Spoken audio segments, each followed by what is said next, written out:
Right now, Acting Governor Dan Patrick is in Dickinson with the Texas Division of Emergency Management just one day after Beryl swept through Texas. Let's listen in on this news conference. Pre-planned trip, economic development for Texas. So first man up, next man up for last week and this coming week. I've been in Austin the last several days working with NIMKID, the chief of our emergency management team, and in conversations with county judges, mayors around the area where the hurricane hit. That was until this morning, because now that the hurricane is gone and the tropical storm has gone to other states, it's now time to get out and see the damage, talk to people like Judge Henry in person, find out their needs, and how we can help at the state level and in any other area. So this is my second stop. We were in College Station today, where we have a lot of our resources planned to send out to counties and cities.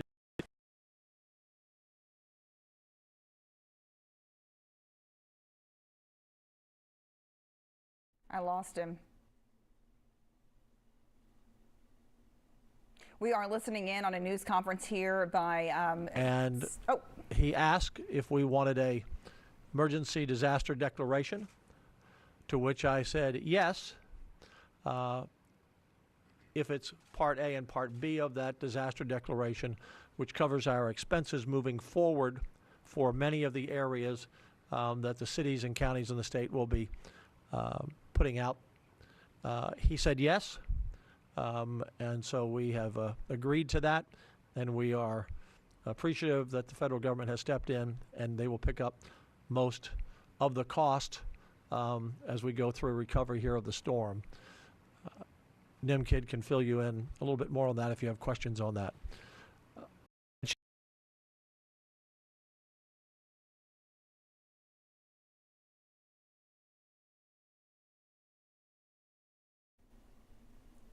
Acting Governor Dan. It's a general number for most of the storm area, and most of that was in Galveston up to the Houston area and the surrounding counties, the biggest population centers, to account for that number. But we also have power issues in Matagorda County and some other areas as well.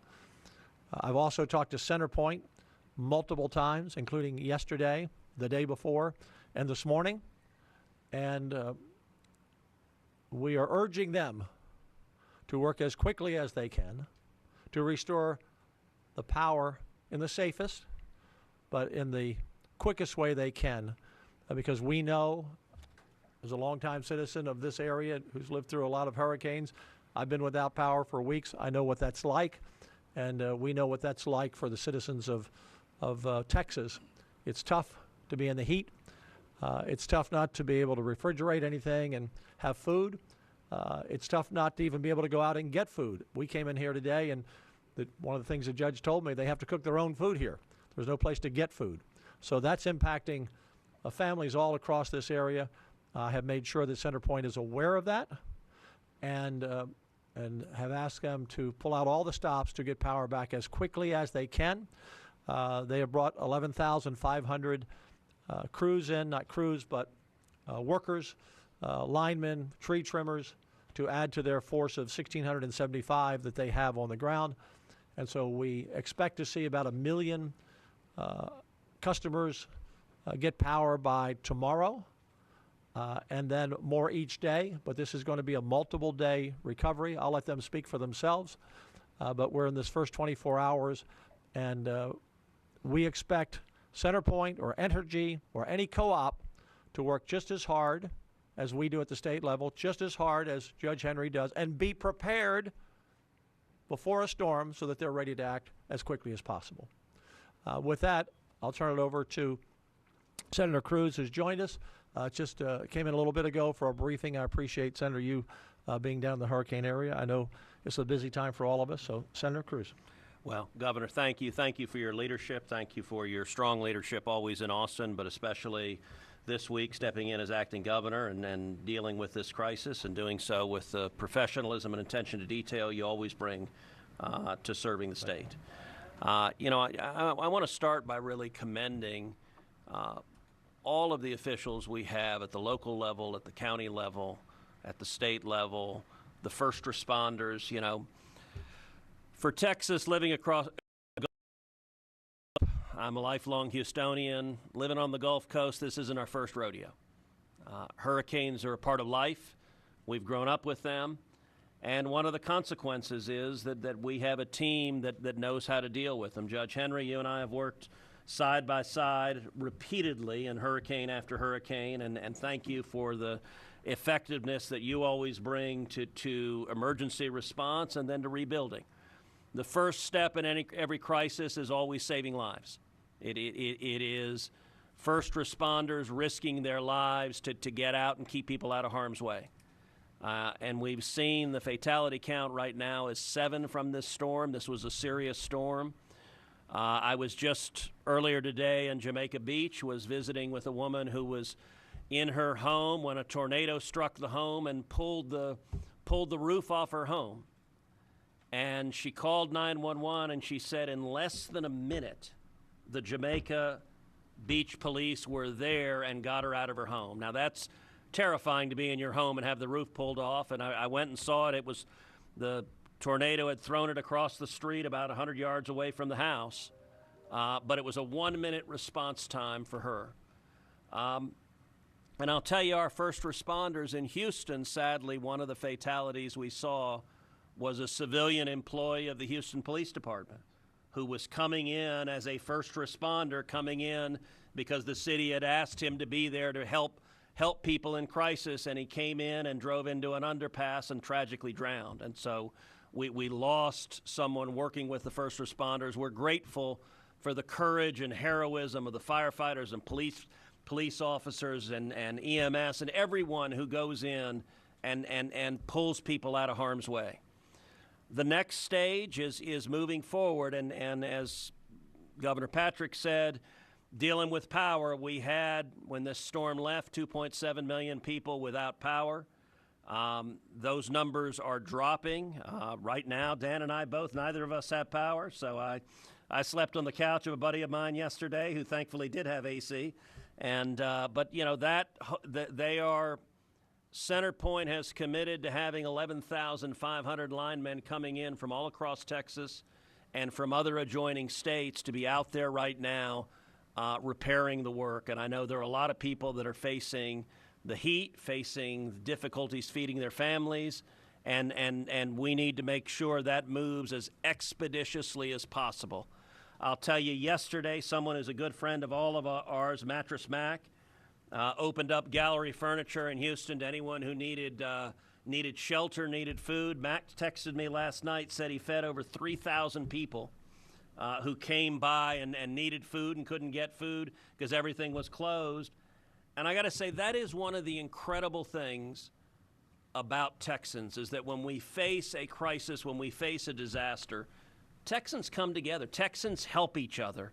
All throughout Galveston, throughout Houston, throughout the Gulf Coast, we saw neighbors who just go help out a neighbor. You had a tree come down, you'd get a neighbor come out with a chainsaw and just help cut up the tree and pull it off. You'd get neighbors just helping clean the wreckage off of front lawns. And it's an amazing, I think Texas is never stronger. You see the churches doing what churches should be doing, helping their communities, feeding their neighbors. That we see with every disaster. And that is such an important part. When there is a crisis, there are no Republicans or Democrats. There are no racial differences or ethnic differences. It is just Texans helping Texans, and that's an amazing thing. I'll say finally, the Lieutenant Governor told you he spoke with the President about the federal disaster declaration. John Cornyn and I and the entire federal delegation are supporting the state in having that disaster declaration issue immediately, and then in the next step, working hand in hand with the state officials, working hand in hand with the county judge and the local official to make sure those federal resources are there for the process of rebuilding. Rebuilding takes time. But at this point, our teams have had a lot of experience expediting these resources to come in and help Texans stand up. And the good thing is, Texans are a resilient people. Galveston will rebuild. All of the Gulf Coast will rebuild, and we'll redo it together. And a big part of the reason is the great leadership of Nim Kidd, who who has been on the front lines of disaster after disaster after disaster, and of course is here again today. Thank you, Senator. Let's now go to Judge Henry. Judge? Thank you, Governor. It's always good to have the governor come down and visit us. It's even better when he comes with federal aid. So I'm very appreciative of his stop today and his securing what's going to be a long recovery. Most of you are going to be off this story by next week. We will be dealing with it for probably the next 8 to 10 years. So we appreciate the federal assistance. It's an unknown amount of damage right now. Our biggest issue has been power, as I think you've all correctly reported on. We still have 40% of the county has no electricity. I am one of those who doesn't have electricity. I spent my night in my unair-conditioned house in about 85-degree bedroom and did the best I could. So I'm as impacted as anyone in the county. I want to point out you are seeing a visualization of how government works at all levels here today, starting with Chief Kidd, who started calling me last week, saying, what can we do for you? Of course, till the storm comes, we really don't know what we need. But the fact that he was always there, and Chief Miller as well, I mean, everybody from the federal government to the state government has been saying, what can we do to help you? Now that we have requests, we've passed those requests on to them. I know exactly how they will process them, and that's very efficiently. We were just talking about some nuts and bolts stuff about how we can help some of our really small cities. So big thanks to everyone here for giving us some time and listening to our needs, Governor. Appreciate it. And thank you for everything that you continue to do for the great state of Texas. Thank you, Judge. It really is a team effort.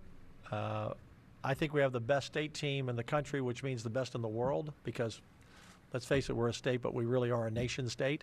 And we have the best at the level at the cities and the counties, and then the larger cities and counties help the smaller. As you're talking about, we were in the briefing and you were talking about with one of the mayors of the small town, how can we help them? And that's the way it works, and Senator Cruz is right. We are one when it comes to responding. The person who's in charge of the response at the state level is our Chief, Nim Kidd. Nim, let me turn it to you. Thank you, Governor. Senator, thank you. Judge, thank you. And the mayors in the back, thank you for your partnership and help, as well as Senator Middleton and Representative Leo Wilson. My name is Nim Kidd. I'm the Emergency Management Chief for the state, and I want to thank you all for being here to help us get the rest of this message out. And the one is, as Beryl leaves this state, it is still a dangerous storm and is leaving dangerous consequences in its place. Power outages right now and restoring power is our #1 priority. There will still be places where there is water crossing roads. Please help us get the message out to turn around, don't drown. Do not drive through low water if you don't have to. I want to thank all of our local first responders that have been out there 24 hours around the clock on this, many of them whose homes and families are impacted just like the rest of ours, and they're still there on the job. So if you get a chance to thank one of them, please do so. Power, again, is our #1 priority. Secondary to that is establishing cooling centers and helping with generators at cooling centers if we need. The third So the emergency declaration that Governor Patrick worked on with the President will grant 75% reimbursement for debris cleanup, and that is for all 121 impacted counties at this point. We will be working to make sure that the debris is picked up as fast as possible. Please, if you're a citizen and you're going to start doing your own debris, pay attention to your local government regulations for that. The debris will need to be separated into white goods or construction and demolition and vegetation. Please don't put it all into one pile. It only slows the recovery process. As we continue to move forward, we will stay engaged with our local elected officials and partners, and we will be here with them through the remainder of this event. Thank you, Governor. One other issue about safety is carbon monoxide poisoning. So I know that's an issue close to you. Yes, sir. We've had people die from that. Yes, sir. So you want to talk about that a little bit more fully? Yeah, while power is off, a lot of people are running generators, whether it's in their garage or right near windows that are open, and that carbon monoxide is a colorless, odorless gas. You can't see it, smell it, or taste it. But if you have a generator that you're running, please make sure it is far away from the area that you're living and sleeping. We have been reported from the Harris County medical examiners at least 2 reports of carbon monoxide poisoning that have resulted in fatalities. These are preventable deaths. If you are using a generator, please make sure you're following all of the safety recommendations that generator comes with.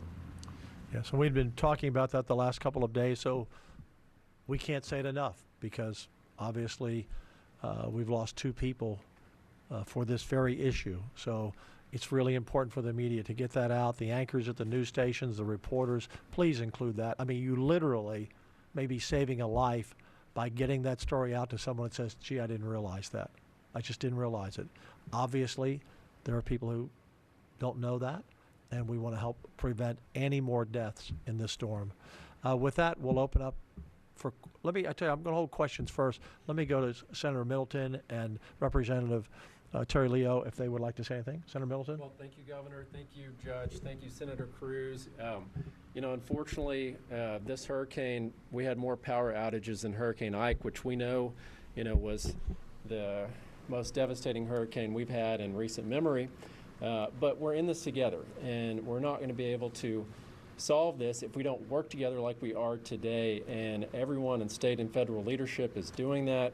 And then also for everyone in the community, look, this is the Gulf Coast. We've got what I call Gulf Coast grit.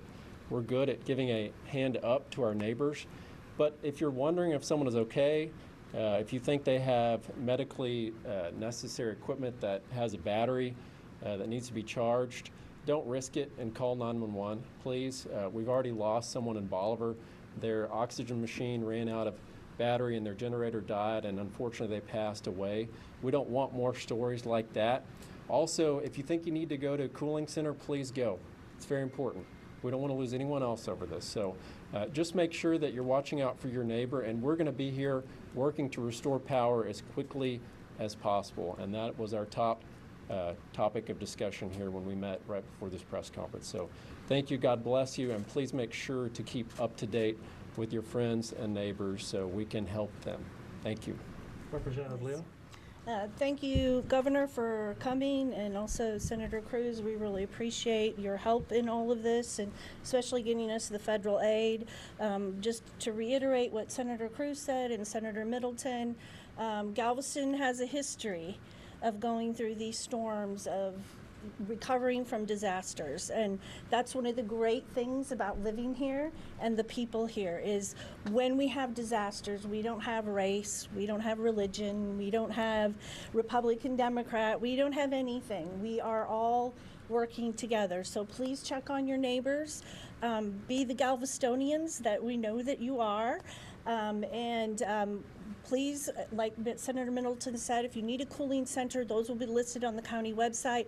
Call our office if you need help. We will, if we can't help you with water or whatever it is that you need, we will get you to the right spot. So we want your calls to keep coming. We want to help you. We are very honored and privileged to be here and to work with all the fine first responders and just all the people from Galveston County that are used to working together. Continue that, and please don't hesitate to call us if you need help in any way, shape, or form. Or any of the mayors wish to make any comments? Brandon Noto, Mayor of Santa Fe. Just like to thank you, Chief Kidd, Governor, and for y'all's leadership. Y'all have kept us up to date on the briefings. We knew exactly what to expect. We knew where those resources are. It really helped us do a great job being on the first line with our citizens and making sure that we could have our communities prepared. Judge Henry, Galveston County Office of Emergency Management, keeping us up to date, just making sure that we had all the resources and information that we need, and then moving forward with the recovery. We just appreciate y'all coming down and giving us the resources to start recovering for our citizens. Thank y'all. Anyone else? Any other mayors? Yeah, Go. Nick Long, Mayor of League City. Really do appreciate you guys coming down here to League City today. It's we appreciate the partnership with Galveston County and as well as Harris County. It's, it was a little bit bigger than we anticipated from a wind standpoint, a little bit less from a storm surge standpoint.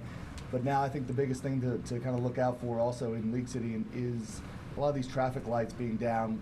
The incidents of traffic accidents are up. They're a lot higher than normal. And so I think as you're driving around the roads, just take that into account and slow down and make sure we kind of work those four-way stops and don't cause any additional accidents from there. Thank you, Mayor. One phone number let me give everyone before we open up to questions. If you're on Center Point and you're asking about your power, call 713-207-2222. 713-207-2222. Do not call 911. The phone lines were jammed on 911. We need to leave that open for life-threatening situations, not calling about your power. So CenterPoint is 713-207-2222. Now we'll open up to questions. Lieutenant Governor, Yeah. CenterPoint appears to be slow out of the gate on this one. Here's why. The company concedes it did not pre-stage out-of-town crews in the Houston area prior to the storm moving through, so they can immediately hit the ground right after. Additionally, they only asked for 2,500 outside workers, and now they're asking for thousands more and playing catch-up. Lieutenant Governor, has CenterPoint's response to this storm been accepted? So the first thing, in terms of the crews they've asked for since the storm, we signed a waiver. I signed waivers so that they that allowed them to come here faster. CenterPoint will have to answer for themselves if they were prepared and if they were positioned. Their company is responsible for that. The state was positioned. We had our crews in San Antonio. We had them in Corpus. We had them in Houston. Are you satisfied? Let me finish my answer. We were pre-positioned. I'll tell you whether I'm satisfied or not when I have a full report of where their crews were, when they were asked to come in, and how quickly they get power back. That will be the tail of the tape. How soon are people getting their power back? I heard your interview, good reporting. I heard the comment from the CenterPoint representative you talked to that I don't know if that's the company position or her position. I'll simply say this, that any thought that people were surprised that the storm might come to Houston is shocking to me. I still have my text that I sent to NIM on the 4th of July when the track, Jeremy, was Mexico and the Rio Grande. And in my text I said, I'm not comfortable with this track. I'm not comfortable with this storm. It reminds me of Ike. And I'm very concerned because they're not paying attention even to their emails, and this storm can sneak up on us. And the track started moving, and that's why we moved very quickly at the state level. How CenterPoint or anyone else read the weather and the track, I can't answer to that. But if they're a meteorologist, if they have one, I don't know that they have one, I believe they do, but if they're a meteorologist or whoever they get counsel from on weather did not say to them, you better be ready for Houston, which is the biggest population area on the Gulf Coast, because this storm might come there, well, I would be shocked and surprised if someone didn't say you should be ready for that. I just can't answer because I don't know the facts. I've talked to them, and we will get the facts later. But no one should have been surprised. And I read my text to Tim, to NIM, coming over here again, and one of the things I said, we don't know the final track, but we need to be prepared and to be ready. The judge needed to be prepared and be ready. If CenterPoint was or was not, we'll find out later, but if they weren't, that's on them. And again, the tail of the tape is how soon are we going to get power back and how soon will they be effective? One follow-up, sir. That's Yes. on them, but they are a utility. And Yes. Can the state do anything?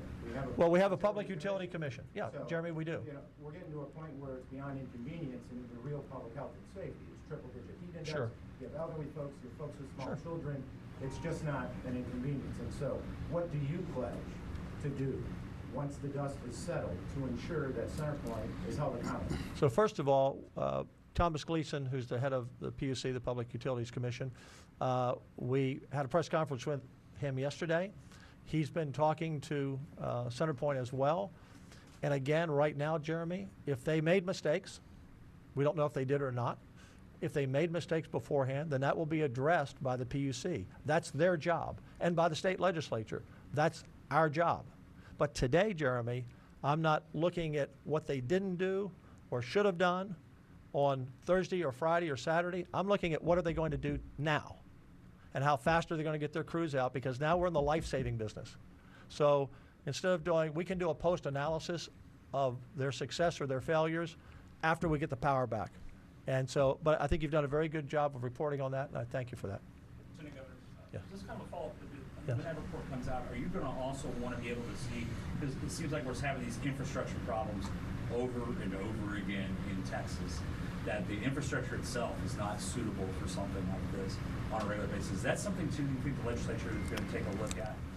And Senator Middleton may want to answer that too, because it seems like you wouldn't be in this position on reaction if it was taken care of in the first place in the infrastructure. Not a lot of it's vegetation, we know, but it needs to be kind of broadly looked at. Well, there is a reality here. There is a reality here, and that reality is we love Texas, and we love our trees, and we have trees everywhere, and trees overhang the power lines. And I know in talking to CenterPoint many years ago about how often they trim the trees, it takes them about a full year to do the full round. And by the way, people don't like to take down their trees.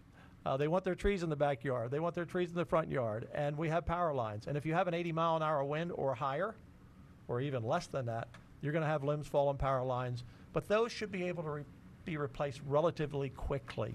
Now, we have had, I don't know the number today yet, haven't gotten the report for today, but as of yesterday, we had 10 transmission lines down.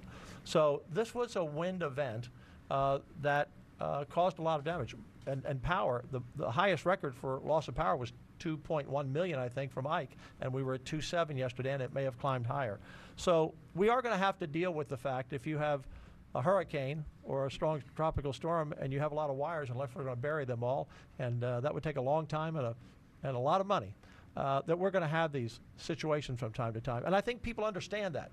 What people don't understand is if you're not prepared for it.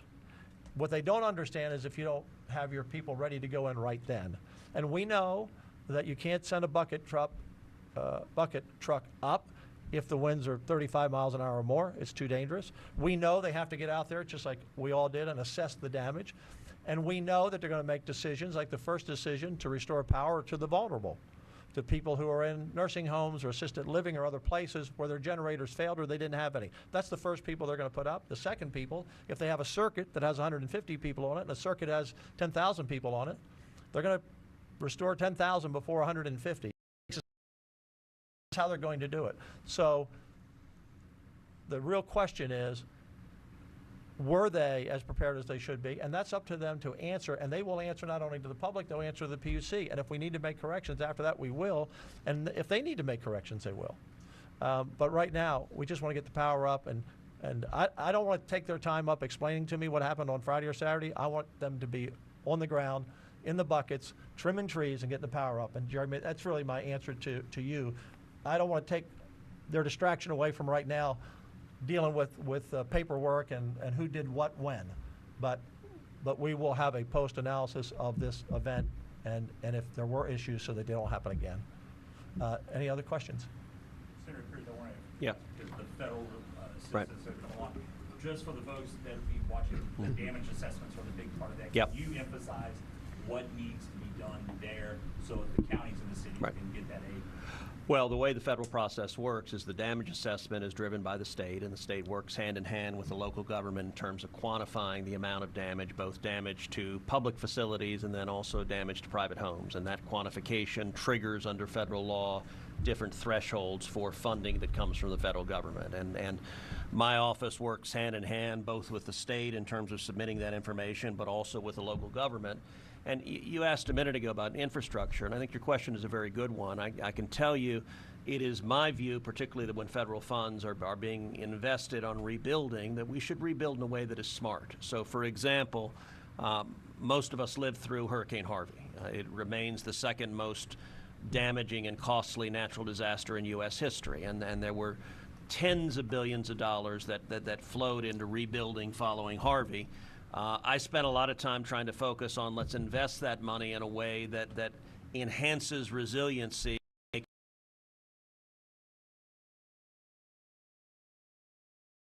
Disaster, and I think that is a very important question to focus on. I think also in terms of long-term infrastructure, you've got the Ike Dike, which obviously came out of the impetus of it came out of Hurricane Ike, but it is something that I've been working with leadership in Galveston and across the Gulf Coast for many years now, and at the federal level, championing legislation to get authorization, to get the preliminary studies, to get the Army Corps of Engineers working on the different steps for ultimately building the Ike Dike, and we're seeing the first steps of a coastal barrier being constructed already. And so for long-term infrastructure, we need to continue to make those investments, but that takes real time. You also referenced my friend Mays Middleton, and we were talking about the dunes here. I think it's a good chance maybe for Mays to share his thoughts on the dunes here on the island. Yeah, so thank you, Senator Cruz. I was talking with Terry Leo Wilson as well. And look, the dunes were wiped out here. A lot of them were rebuilt over the past few years. I know Representative Wilson had hay bales in front of her home on the beachfront. And this needs to be a chance that we look at this and find out ways to basically remediate that and repair in a way that will help prevent this in the future, because right now, those dunes are gone. So when a future storm comes in, which we're hopeful it's not, but if it does, there's not a lot there to protect homes on a barrier island, whether that's Surfside or in Galveston or Bolivar, doesn't matter.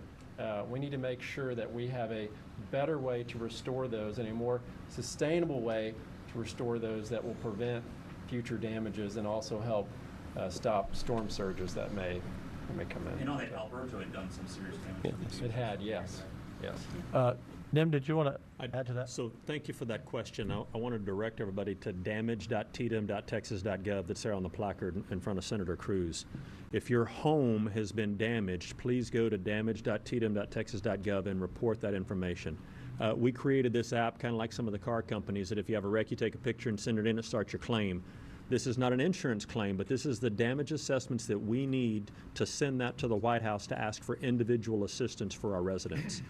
The categories that were granted today were for debris cleanup cost and our emergency protective measures, our response cost. We still need to continue damage assessments with our local partners for road damage, bridge damage, building damage, and other utility and infrastructure damage. So all of those damage assessments will be ongoing. But if your home was damaged by this storm, please report those damages to damage.tdm.texas.gov. Last question. Lieutenant Governor or Senator Cruz, I've spoken to some of the families who lost loved ones after this, and now they're confused, they're devastated, they don't know what comes next. So really, my question is, have you been in contact with any of those families, and what is your message to them? What should they expect from leaders moving forward? The honest answer is, in the last 48 hours, I have not. We've been managing the storm, managing the response to the storm. We tragically lost those two families where a tree fell on their loved ones, and then as Senator Cruz mentioned, the Houston Police Department, a civilian employee, drowned, and we will be in touch with them. We'll be there to help them, absolutely. I have 120 counties to see over, but as we said yesterday, our prayers are with them, and we will offer the assistance where and how we can. And then we also lost to carbon monoxide poisoning, so we will follow up with those families for sure. Senator Cruz? Well, I think the governor's exactly right. I mean, tragically, when we have disasters like this, we see people far too frequently who there are fatalities. And in some instances, when you have someone, for example, who's a first responder, there are funds set up and other infrastructure set up to provide support for the family. But there's also, I think there's a really important role for the community at this point to step in and help people who are hurting, help in particular the churches. I think when we see disasters consistently, Texas is a big state, and it's large enough that we see whether it is this hurricane or whether it is tornadoes in Dallas, Texas, or whether it is the wildfires that were ripping apart the Panhandle just a few months ago. It's large enough that we face tragedies, and every time without fail what happens is the community steps up, the churches step up, neighbors step up, and listen, for everyone who lost a loved one in this disaster, I would say reach out and show them love, give them support, help provide them food, help them get through the next stages. And the way we make it through this is coming together as a state, coming together as one. We are all Texans. We are one. And the phrase Texas Strong is real, and it describes who we are. And we're one community that helps each other even in the face of grief and tragedy. That's especially when we step up and help each other. Thanks, everyone. All the time we got. Thank you. Thank you.